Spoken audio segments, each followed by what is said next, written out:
Premium updates. मुख्यमंत्री श्री साई के नेतृत्व में छत्तीसगढ़ में फिशरीज के नए युग की शुरुआत। हसदेव डुबान में बनेगा पहला एक्वा पार्क। उत्पादन प्रोसेसिंग से लेकर एक्वा टूरिज्म से बढ़ेगी ग्रामीणों की आय। मुख्यमंत्री श्री साई के नेतृत्व में युक्तियुक्तकरण से स्कूलों में शिक्षा व्यवस्था हो रही मजबूत। प्रदेश में शिक्षकों का कोई भी पद समाप्त नहीं किया गया। प्रधानमंत्री श्री नरेंद्र मोदी जी के नेतृत्व में संचालित खेलो इंडिया कार्यक्रम के तहत छत्तीसगढ़ के युवाओं को मिल रहा बेहतर अवसर। खबरें विस्तार से। मुख्यमंत्री श्री विष्णुदेव साई के नेतृत्व में छत्तीसगढ़ में जल्द ही मछली पालन के क्षेत्र में एक नए युग की शुरुआत होने जा रही है। मुख्यमंत्री श्री विष्णुदेव साई के प्रयासों से केंद्र सरकार के सहयोग से प्रदेश के कोरबा जिले में हसदेव बांगो डुबान जलाशय में पहला एक्वा पार्क स्थापित होने जा रहा है। इसके लिए प्रधानमंत्री मत्स्य संपदा योजना के तहत केंद्र सरकार से 37 करोड़ 10 लाख रुपए से अधिक की राशि स्वीकृत हो चुकी है। ये एक्वा पार्क एतमा नगर और सतरेंगा क्षेत्र में फैले सैकड़ों एकड़ डुबान जलाशय में विकसित होगा। इस एक्वा पार्क के विकसित हो जाने से राज्य में मछली पालन के क्षेत्र में क्रांतिकारी परिवर्तन होगा। मछली उत्पादन से लेकर प्रोसेसिंग, विक्रय, निर्यात और एक्वा टूरिज्म से क्षेत्र के ग्रामीणों की आय बढ़ेगी। मुख्यमंत्री श्री विष्णुदेव साई ने इस पार्क की स्थापना के लिए राशि स्वीकृत करने पर प्रधानमंत्री श्री नरेंद्र मोदी सहित केंद्र सरकार के प्रति आभार व्यक्त किया।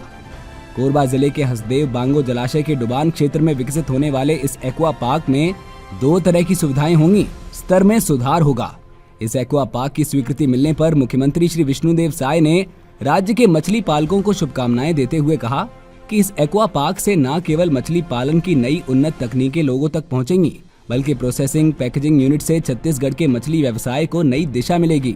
उन्होंने कहा कि छत्तीसगढ़ की तिलपिया मछली की विदेशों में बहुत मांग है और इस एक्वा पार्क में इस मछली के उत्पादन से छत्तीसगढ़ के मछली पालकों के लिए अब 7 समुद्र पार भी व्यापार के द्वार खुलेंगे। उन्होंने एक्वा पार्क की स्थापना को मछली पालन के क्षेत्र में राज्य को आत्मनिर्भर बनाने वाला निर्णय बताया है। एतमा नगर के साथ ही सतरेंगा में एक्वा पार्क के विस्तार तथा डिमोन्स्ट्रेशन यूनिट स्थापित हो जाने से पर्यटन बढ़ेगा। देश प्रदेश से लोग यहां मनोरंजन के साथ साथ स्वादिष्ट मछलियों के कई प्रकार के व्यंजनों का भी लुत्फ उठा सकेंगे। इससे भी स्थानीय लोगों को रोजगार के अवसर मिलेंगे और उनकी आय में बढ़ोतरी होगी। मुख्यमंत्री श्री विष्णुदेव साई के नेतृत्व में शिक्षा की गुणवत्ता और सुगमता सुनिश्चित करने के लिए राज्य सरकार द्वारा युक्तियुक्तकरण की प्रक्रिया पूरी पारदर्शिता, संवेदनशीलता और नीति आधारित दृष्टिकोण के साथ संपन्न की गई। इस प्रक्रिया में शिक्षकों के किसी भी पद को समाप्त नहीं किया गया, बल्कि शिक्षा के अधिकार अधिनियम 2009 तथा राष्ट्रीय शिक्षा नीति 2020 के प्रावधानों के अनुरूप शिक्षा व्यवस्था को अधिक सुदृढ़ और संगठित किया गया है। राज्य में युक्तियुक्तकरण से पहले की स्थिति अत्यंत असंतुलित थी।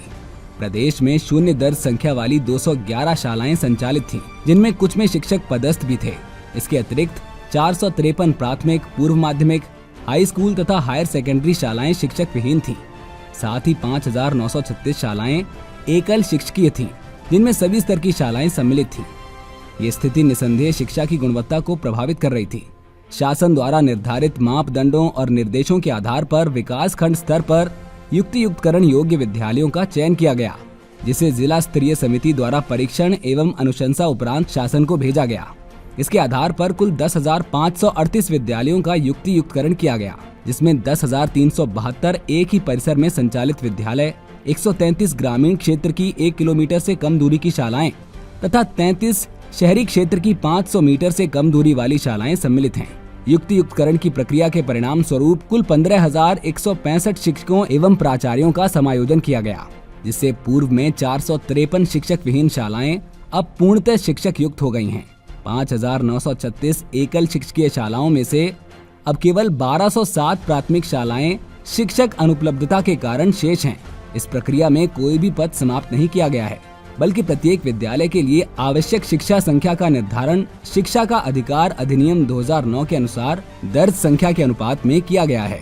प्रधानमंत्री श्री नरेंद्र मोदी के नेतृत्व में संचालित खेलो इंडिया कार्यक्रम के तहत छत्तीसगढ़ के सभी 33 जिलों को इस योजना से जोड़ा गया है, ताकि शहरी और ग्रामीण दोनों क्षेत्र के खिलाड़ियों को समान अवसर प्राप्त हो सके। मुख्यमंत्री श्री विष्णुदेव साई के नेतृत्व में राज्य सरकार खेलों को बढ़ावा देने के लिए बुनियादी ढांचे के विकास, प्रशिक्षण एवं प्रोत्साहन योजनाओं पर विशेष ध्यान दे रही है। उन्होंने ये भी बताया कि ओलंपिक जैसे अंतर्राष्ट्रीय आयोजनों में पदक जीतने वाले खिलाड़ियों को 1 से 3 करोड़ रुपए तक की पुरस्कार राशि देने की योजना सरकार की प्रतिबद्धता का परिचायक है।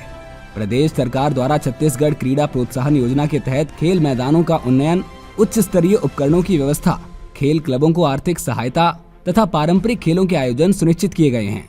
और हम लोगों का सौभाग्य है कि हमारे देश के यशस्वी प्रधानमंत्री नरेंद्र मोदी जी खेल को बढ़ावा देने के लिए खेलो इंडिया जैसा कार्यक्रम हमारे देश में चला रहे हैं। और हम लोग भी छत्तीसगढ़ में जो 33 जिले हैं, 33 के 33 जिले में खेलो इंडिया के माध्यम से हमारे जो खेल जगत के टैलेंट हैं उनको बढ़ावा दे रहे हैं। हम लोग यहाँ पर खेल अलंकरण सम्मान देते हैं, जो खेल के जगत में टैलेंट हैं उसमें उनको सर्टिफिकेट भी देते हैं, आर्थिक रूप से भी सहयोग करते हैं और नौकरी में भी उनको प्राथमिकता मिलती है।